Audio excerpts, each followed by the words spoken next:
മര്യാദക്ക് തന്ന കാശ് വാങ്ങിച്ച് പോവാൻ നോക്ക്. അല്ലെ നിന്നെയൊക്കെ കൂട്ടത്തോടെ കത്തിച്ചു കളഞ്ഞ. വിടുതല്ലേ അങ്ങോട്ട്, എനിക്ക് തരാൻ പറ്റില്ല. മര്യാദക്ക് തന്ന കാശ് മാറ്റി പ്രതിമ എനിക്ക് തന്നിട്ട് പോക്കൂ. അല്ലെ കൂട്ടത്തോടെ ശരിയാക്കി കളഞ്ഞ. അടങ്ങി നിൽക്കുന്നല്ലേ അവിടെ. ഞാൻ തരുന്ന പൈസ അങ്ങ് വാങ്ങിച്ചാ മതി. പാവം കിടക്കൂടാ, ഇത് എപ്പിടാ ഉനക്ക് കൊടുക്ക മുടിയോ? പോയല്ലേ പറഞ്ഞേ, നിങ്ങളോട് മര്യാദക്ക് ഞാൻ പറഞ്ഞു.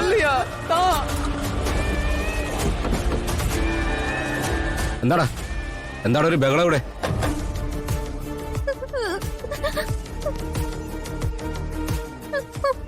സാർ അവര് സില കേട്ടാரு സാർ. ഞാൻ വില சொன்னப்போ 20 രൂപ കൊടുത്ത് അവർക്ക് ഇത് വേണമെന്ന് சொன்னாரு സാർ. நான் எப்படி கொடுப்பேன் சார்? சொல்லுங்க சார். நாங்க 7 சார். என்னோட பொண்ணுக்கு உடம்பு சரியில்லைன்னு சொல்லுங்க சார் அவர்கிட்ட. എന്താണ് നിനക്ക്? എന്താണ് പ്രശ്നം? എന്റെ പൊന്നു സാറേ, ഈ സാധനത്തിന് ഒട്ടും വിലയില്ല.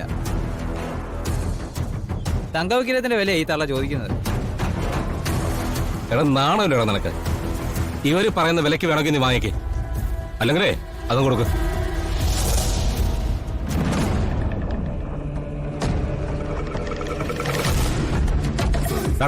കൊടുത്തിട്ട് പോടാ. പിടിച്ചോ, പോടാ. കണ്ടോ എന്റെ പ്രിയങ്ക മോളെ കൊന്നു കളഞ്ഞിട്ട് എന്റെ അടുത്ത് വരാൻ നിനക്ക് ധൈര്യമായി അല്ലേ?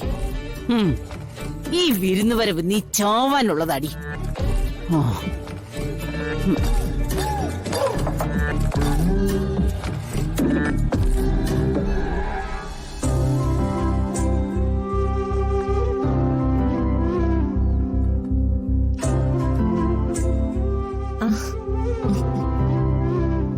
അതെ, എങ്ങോട്ടാ? വിരുന്ന് വന്നവരെ അവിടെ ചെന്നിരുന്നാ മതി. സദ്യയൊക്കെ ഞാൻ ഉണ്ടാക്കിക്കോളാം. പിന്നെ ഞാനവിടെ വിരുന്ന് വന്നല്ലേ, ഒന്ന് പോയാമ്മ അവിടുന്ന്. മോളെ പൊയ്ക്കോ, പോയി വരുണിനോടും അച്ഛനോടും സംസാരിച്ചിരിക്കും. ഇതൊക്കെ അമ്മയ്ക്ക് ചെയ്യാവുന്നതേ ഉള്ളൂ. അങ്ങനെ ഇപ്പൊ അമ്മ ജോലി ചെയ്ത് ശീലിക്കണ്ട. ഞാൻ കൂടി ചെയ്തിട്ട് എന്താ വരുന്ന നോക്കാലോ. അമ്മേ, മുത്തശ്ശി വല്ലാത്ത ബുദ്ധിമുട്ടിക്കുന്നുണ്ടല്ലേ?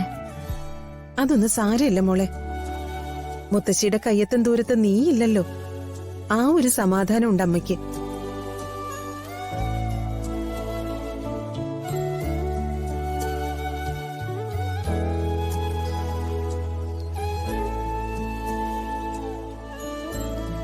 മോനെ നീ വിദേശത്തേക്കൊന്നും പോകുന്നില്ലല്ലോ?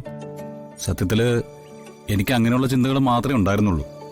ഈ നാട് എനിക്ക് ഒട്ടും ഇഷ്ടമല്ലായിരുന്നു. ഞാൻ എപ്പോഴും വീട്ടിലും പറയായിരുന്നു ഞാൻ വിദേശത്ത് തന്നെയായിരിക്കുന്നു. പക്ഷേ ആ തോന്നലൊക്കെ എടുത്തു കളഞ്ഞത് അച്ഛന്റെ മോളാ. അയാളെ കണ്ടതിന് ശേഷം ഞാൻ തീരുമാനിച്ചു ഇനി ഈ നാട്ടിൽ തന്നെ ആയിരിക്കുന്നു. എന്തായാലും പുറത്തേക്കൊന്ന് പോണം. അതെനിക്ക് വേണ്ടിയിട്ടല്ല, അയാൾ അതൊക്കെ ഒന്ന് കാണിക്കാൻ. അതൊക്കെ മോന്റെ ഇഷ്ടം. എന്റെ മോളെ എന്ന് ഇതുപോലെ സന്തോഷത്തോടെ കാണാൻ പറ്റിയ മതി. ഞാൻ നോക്കിക്കോളാം അച്ഛാ, ഒരു കുറവില്ലാതെ ഞാൻ നോക്കിക്കോളാം.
ദേവാ തുറക്കടാ. യശോദേ എടാ തുറക്കാൻ. അച്ഛാ, ഈ അവസ്ഥയിലുള്ള ഒരാൾക്ക് ആയുർവേദ ചികിത്സയും കൊടുത്ത് കാത്തിരുന്നാൽ അത് അബദ്ധമാ. ഏതെങ്കിലും നല്ലൊരു സൈക്കാട്രിസ്റ്റിനെ കാണിക്കണം, അല്ലെങ്കിൽ ഒരു അപകടകരമായ അവസ്ഥയിലേക്ക് പോകുന്നത്. ഞാനും അതേക്കുറിച്ച് ചിന്തിക്കായിരുന്നു മോനെ. എത്ര ദുഷ്ടതകൾ കാണിച്ചാലും എനിക്ക് തള്ളിക്കളയാൻ പറ്റില്ലല്ലോ. സ്വന്തം അമ്മയായി പോയില്ലേ. അച്ഛാ, കൃത്യമായ ചികിത്സ കിട്ടിയ മുത്തശ്ശിയുടെ ഈ തോന്നലൊക്കെ മാറും. നമുക്ക് ഇപ്പൊ തന്നെ ഡോക്ടറെ അടുത്തേക്ക് ചെല്ലാം. ഞങ്ങളും വരാം. ഡോക്ടറുടെ അടുത്ത് ഇപ്പൊ തന്നെ പോവാം. പക്ഷേ നിങ്ങൾ രണ്ടുപേരും വരണ്ട. അച്ഛനും അമ്മയും കൂടി പോയിട്ട് വരാം. അത് മതി മക്കളെ. ചടങ്ങായിട്ട് നടത്തുന്നതാ. ഒരു ഊണ് കഴിപ്പിക്കാന്ന് വെച്ചാല് അതുപോലും ഇല്ലാണ്ടായി. അങ്ങനെ ഒരു വിഷമം ഉള്ളിൽ വെച്ചുകൊണ്ട് രാധിക എവിടെയും പോകുന്നില്ല. ഒരു കാര്യം ചെയ്യ്, അച്ഛനൊരു വണ്ടി വിളിച്ച് അച്ഛനും അമ്മയും കൂടെ മുത്തശ്ശിയും കൂട്ടി ഡോക്ടറെ അടുത്തേക്ക് പോ. തിരിച്ചു വരുമ്പോഴേക്കും ഞങ്ങൾ നല്ലൊരു സദ്യ ഒരുക്കാം.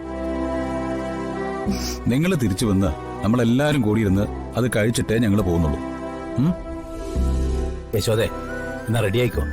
ഞാനൊരു വണ്ടി വിളിച്ചിട്ട് വരാം.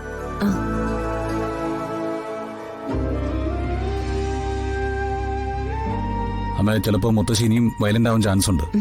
അതാ ഞാൻ കൂടെ വരാന്ന് പറയുന്നത്. വേണ്ട മോനെ. മോനോ മോക്കോ ഒരു ആപത്ത് പറ്റിയാല് ഇനി ഞങ്ങളെ കൊണ്ട് താങ്ങാൻ പറ്റില്ല. അമ്മ തെറ്റുകൾ ഒരുപാട് ചെയ്തിട്ടുണ്ട്, ക്രൂരതകളും. അതിനുള്ള ദൈവശിക്ഷയാ ഈ അനുഭവിക്കുന്നത്. എന്തായാലും ഞങ്ങൾ പോയിട്ട് വരാം.